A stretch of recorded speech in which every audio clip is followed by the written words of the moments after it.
জুলাই আগস্টের বিপ্লবের পরবর্তী সময়ে নতুন অন্তর্বর্তীকালীন সরকার যখন দায়িত্ব নিয়েছিলেন, সেই সময়ে বাংলাদেশের প্রায়োরিটি ছিল যে সদ্য ঘটে যাওয়া যে গণহত্যা বাংলাদেশের মাটিতে হয়েছিল, আমাদের তরুণ ছাত্র জনতা জীবন দিয়ে বাংলাদেশের একটা স্বৈর শাসনের অবসান ঘটিয়েছিলেন। তাদের যে উপরে সংগঠিত নিষ্ঠুরতা, তাদেরকে উপরে যে গণহত্যা হয়েছে, সেই বিচারের দাবিটা সেখানে প্রবলভাবে ছিল। ডক্টর ইউনূসের নেতৃত্বে অন্তর্বর্তীকালীন সরকার যখন দায়িত্ব নেন, তখন অন্তর্বর্তীকালীন সরকারের দুটো প্রায়োরিটির মধ্যে একটা ছিল এই জুলাই আগস্টের সংগঠিত হত্যাকাণ্ডের বিচার এবং রাষ্ট্রের বিভিন্ন জায়গায় রিফর্ম। তো সুতরাং দুটো প্রায়োরিটির এক জায়গায় আমাকে দায়িত্ব দেওয়া হয়েছিল এই বিচার প্রক্রিয়া এগিয়ে নেওয়ার জন্য। আমি যখন দায়িত্ব নিয়ে, আপনারা জানেন যে এই মূল ভবনটি তখন পরিত্যক্ত অবস্থায় ছিল, চিফ প্রসিকিউটরের কার্যালয় পরিত্যক্ত অবস্থায় ছিল, একটা টিন শেডে কার্যক্রম চলছিল। তার আগের প্রসিকিউশনে যারা ছিলেন তারা সব কিছু এলোমেলো রেখে পালিয়ে গিয়েছিলেন, বইপত্র নথিপত্র বৃষ্টিতে ভিজছিল। এরকম একটা বিশৃঙ্খল পরিস্থিতির মধ্য দিয়ে আমরা দায়িত্ব নিয়েছিলাম। সেখান থেকে আপনারা জানেন যে শুরু করেছিলাম, আমরা প্রথমেই ছুটে যাই আহত যারা আছেন হসপিটালে তাদের কাছে, যেখানে আলামত আছে গণহত্যার শিকার যারা হয়েছেন সেগুলোর কাছে আমরা ছুটে যাই এবং সেগুলো সংগ্রহ করতে থাকি। পরবর্তী সময়ে গুমের ব্যাপারে যে তদন্ত হয় সেগুলোর ব্যাপারে আমরা কাজ করি এবং এই কাজ করার মাধ্যমে আপনারা জানেন যে একটা কঠিন সময়ে যে কঠিন চ্যালেঞ্জ ছিল, সেগুলোর মধ্য দিয়ে আমরা বিচার প্রক্রিয়াকে এগিয়ে নেওয়ার চেষ্টা করেছি। কারণ আমাদের দায়বদ্ধতা ছিল বাংলাদেশের ছাত্র জনতার প্রতি, যারা জীবনের সর্বোচ্চটা দিয়ে বাংলাদেশকে দ্বিতীয়বারের মতো মুক্ত করেছেন, স্বাধীন করেছেন।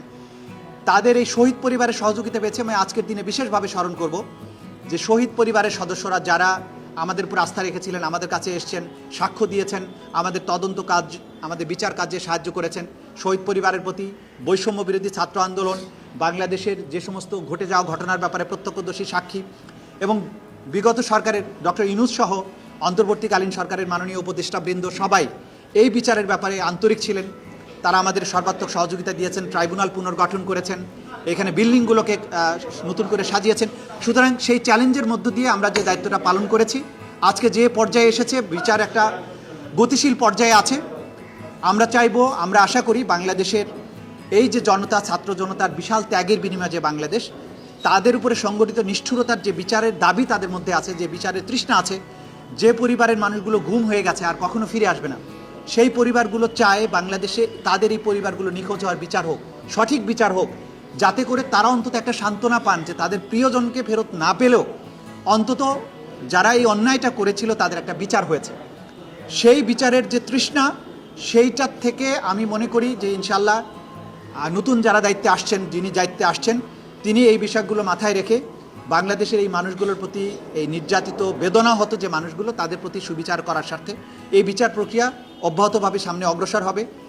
আমি তো মনে করি কোনো শঙ্কার কারণ নেই, এটা স্বাভাবিক প্রক্রিয়া। রাজনৈতিক সরকার যখন নতুন সরকার দায়িত্ব নেয়, নির্বাচিত সরকার, স্বাভাবিকভাবেই তাদের রাষ্ট্রের বিভিন্ন জায়গায় তারা তাদের পছন্দনীয় লোকজনকে বসাবেন। এটা হচ্ছে স্বাভাবিক নিয়ম, একদল যখন ক্ষমতার থেকে চলে যায়। আমি এখানে নিয়োজিত হয়েছিলাম অন্তর্বর্তীকালীন সরকারের সময়। এখন নতুন সরকার এসছেন, তারা তাদের পছন্দের লোককে, তাদের কাজের সুবিধা, তাদের নিজস্ব পরিকল্পনা আছে, তারা নিশ্চয়ই সেই অনুযায়ী এখানে বসিয়েছেন। আমার পক্ষ থেকে তাদের জন্য সর্বাত্মক শুভকামনা থাকলো, সহযোগিতা থাকবে, পরামর্শ দরকার হলে আমি দেব।